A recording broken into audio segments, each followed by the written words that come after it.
What is left of the reforms to be implemented during the coming year or 2 years, for instance?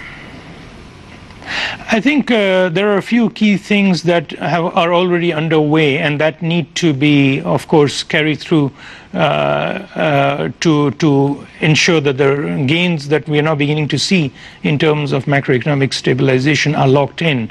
In terms of monetary policy, the Central Bank of Egypt's new framework for monetary policy and exchange rates has been, and letting the exchange rate float was an important element of that.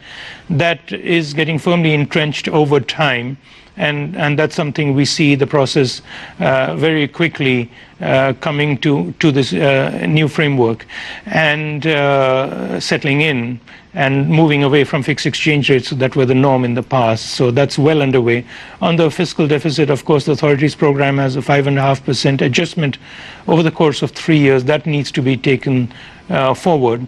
And underpinned by measures. And the third part is on the social assistance and ensuring that there are sufficient resources to invest in health, education and social assistance programs for those who need it the most.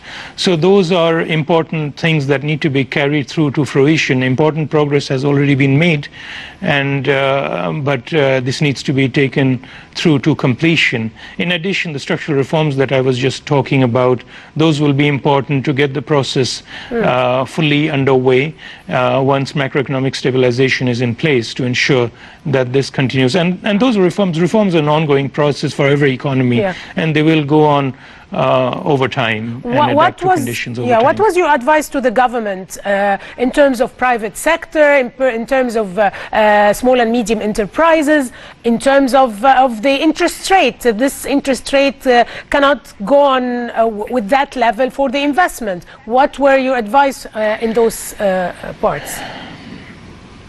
So in terms of, I think there was broad agreement that, you know, the objectives of the program are the right ones in terms of creating investment, employment, and higher levels of growth, and that this will need to be led by the private sector, and that reforms need to be undertaken to make sure that this kind of job-rich growth is entrenched permanently. And so, but at the same time, we of course also agreed that macroeconomic stabilization is an essential precondition. So there was agreement on all sides on those priorities. In terms of interest rates, well, there are two elements. One is that interest rates are high right now because the adjustment and high levels of inflation required high interest rates to contain any second round effects. Now those we expect will start diminishing. The other part, importantly for the interest bill, is of course the stock of debt.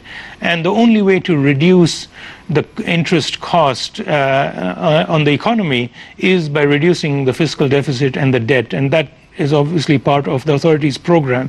So, you know, it takes time, but it's on the right track. And so we think that the conditions for private sector investment will also improve as interest rates start normalizing. And clearly, the fiscal policy plans of the authorities are very important in this regard in terms of the expectations on interest rates and in terms of what private sector investment can do. So, Mr. Lal, I'm running out of time. In 20 seconds, what can you tell the Egyptian people at the end of the second review?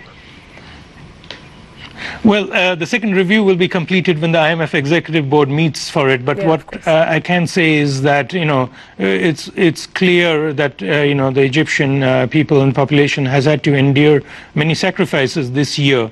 But it was necessary and in some ways unavoidable to get to a much more stable path, and I think next year will be transformational. It'll be felt in terms of improved conditions, sustainability, and creating long-term growth. So, you know, their patience is very highly appreciated and respected, but we think that the payoffs are beginning to come.